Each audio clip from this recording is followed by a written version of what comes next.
The Indian that sold Manhattan to the white man's my grandfather. That's what Ol' Dirty Bastard claimed in his verse on the song Reunited on the Wu-Tang Forever album. But was it just a rhyme, or was there truth in his words? He also said that he was Native American, specifically of the Shinnecock tribe of Long Island on the Howard Stern show. But what do the records actually say? I am Dairen Castro Torres, the genealogist, and in this video, I'll take you on a deep dive into the ancestry of Russell Tyrone Jones, professionally known as Ol' Dirty Bastard. From colonial census records to oral history, we're tracing the paper trail to find out if ODB really did descend from the people who once lived on and sold the island we now call Manhattan. Let's separate the legend from the lineage and get into the genealogy of ODB. Okay, let's get right into it. This is the claim that he made on the Howard Stern show, that he was in fact a Shinnecock. Well, it wasn't really. It's just, the Indians don't really get too along with the firewater, and Are you an Indian? Yes. Oh, really? Oh, I thought you were a black guy. Hey. You're Indian? Yeah. Oh, come on, man. Yeah. You gotta be What kind of kidding me. Indian are you? Like Tonto Indian? Shinnecock Indian. Really? You're Shinnecock? Yes. Oh, I didn't know you're Shinnecock. So he says it very clearly. So the family legend must have passed down to him. And a lot of people don't know that he's the RZA's first cousin once removed.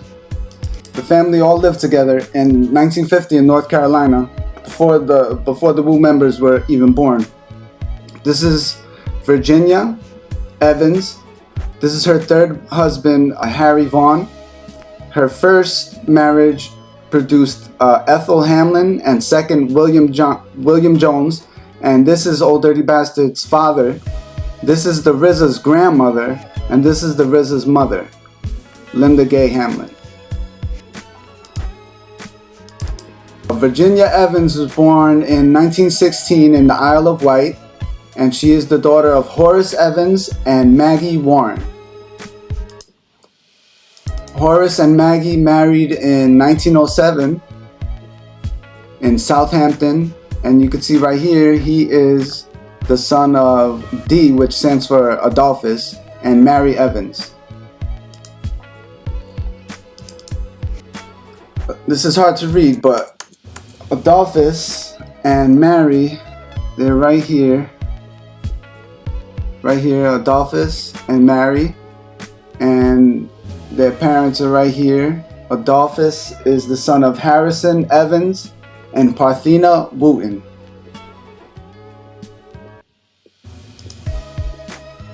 This is a photo of them two. This is Adolphus and his wife. And this is from 1867. And you see Harrison Evans and Parthena Wooten getting married in 1857.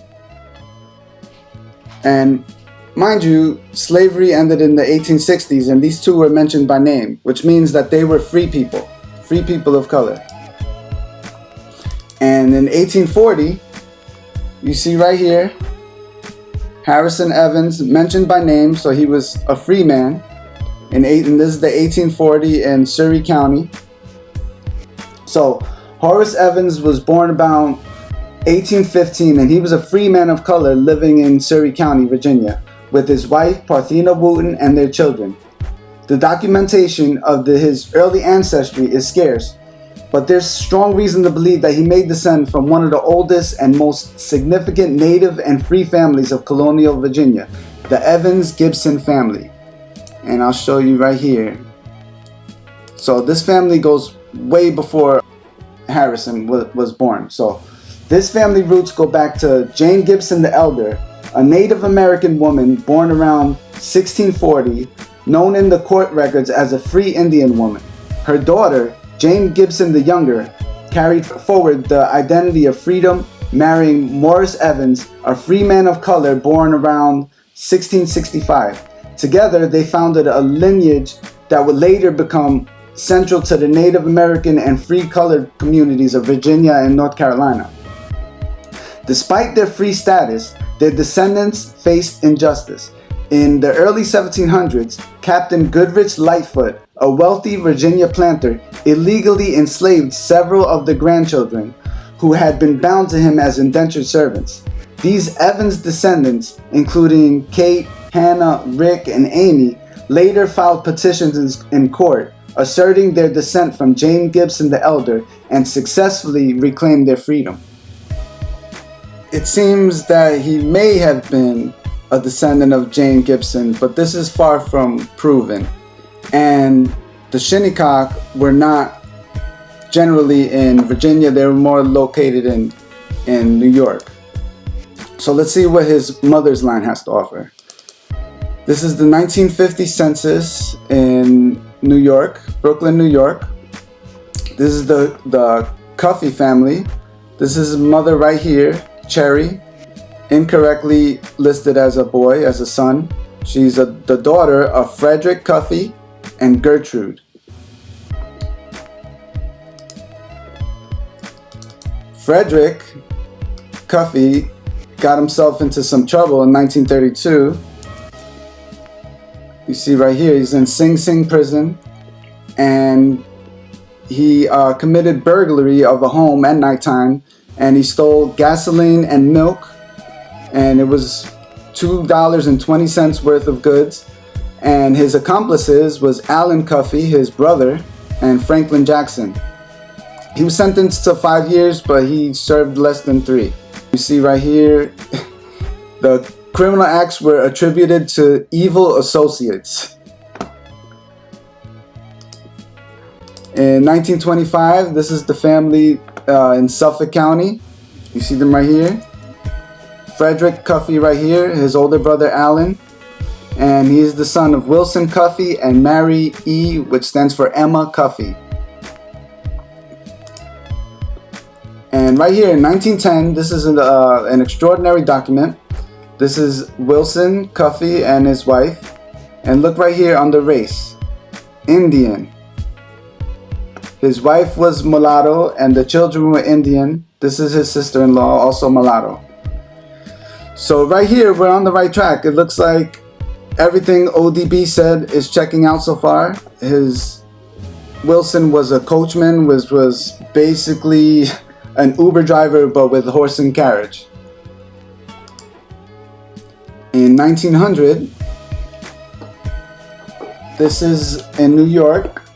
You see right there William Cuffey and Mary Emma Cuffey and their son Wilson. And he's a laborer and she's a servant. But here they're listed as black, and the other one they were listed as Indian. But those two were married in 1887. William H. Cuffey, a coachman, we already know. And he's the son of Paul Cuffey and Ruth. And Mary E. Mitchell, the E is for Emma. She's from New Jersey. And she's the daughter of John and Mary Mitchell. And this, I found this in the newspaper in 1911. And it says, elopers brought back. Dusky Stony Brook couple found in Bridgeport, girl abducted. Port Jefferson, Long Island, November 3rd, charged with abduction. Clarence Phillips of Stony Brook pleaded guilty Wednesday night in Justice William C. Beale's court and was taken to Riverhead Jail to await the action of the grand jury. On August 16 last, Irene Cuffey of Stony Brook suddenly disappeared from her home, and all efforts to locate her proved futile.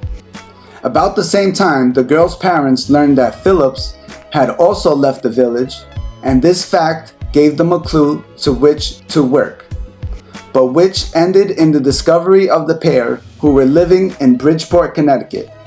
Special Officer Frank C. Moore went to Bridgeport Wednesday and located Phillips and the Cuffey girl, induced them to return with him to Port Jefferson. On their arrival here, Officer Moore placed Phillips under arrest on the abduction charge, and the Cuffey girl, who is only 15 years of age, was taken to her parents' home in Stony Brook. Both the parties are part Indian extraction. The girl's father, William Henry Cuffey, is a Negro, but has some of the blood of the Long Island Indian flowing through his veins, while Phillips is a grandson of the late Dr. Levi Phillips, who lived to be 102 years of age, and who claimed to be the grandson of the last king of the Narragansett Indians. Since being brought to her parents' home, the fair Indian maiden Irene has again escaped the vigilance of her parents, who are today instituting a search for her. So once again, it seems that Old Dirty Bastard was correct about his lineage. So 1860, this is Paul Cuffey and Ruth, and Paul Cuffey was born around 1825 and he died in 1877. He lived as a free man of color and was the husband of Ruth Cuffey. His family roots run deep in the mixed Native and African American communities of Long Island, New York. The historical records of his early ancestry are limited, but it is probable that he is descended from one of the most respected Native American leaders of colonial America, Reverend Paul Cuffey. Now, he was an interesting character.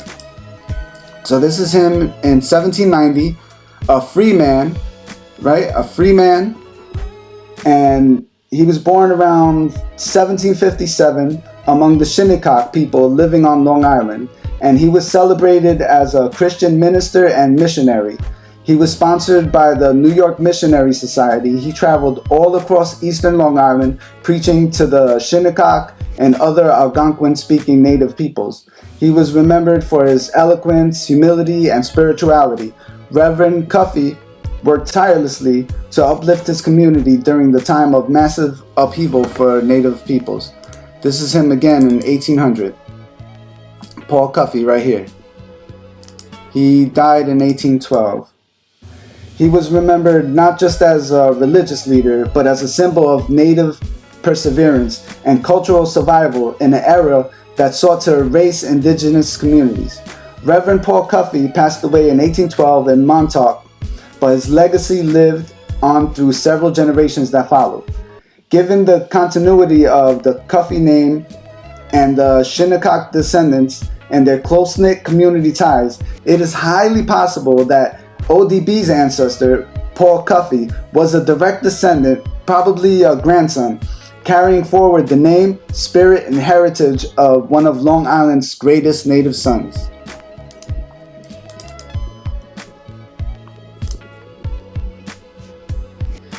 So, what does this tell us?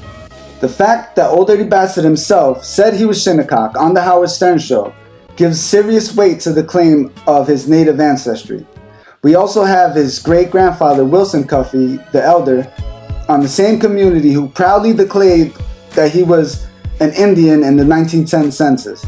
And when Old Dirty rapped, "The Indian that sold Manhattan to the white man's my grandfather," it might not just be a wild bar. It could very well reference the legacy of his ancestors from the Shinnecock tribe who called Long Island their home. While there's still more work to be done to fully connect the dots, the historical records and ODB's own words paint a fascinating picture of heritage, survival, and pride. If you enjoyed this deep dive into the genealogy of Old Dirty Bastard, make sure you like, subscribe, and share this video to anyone who loves hip-hop, history, or uncovering the hidden roots of legendary figures. Thank you for watching, and until next time, pa'lante. Keep digging for the truth.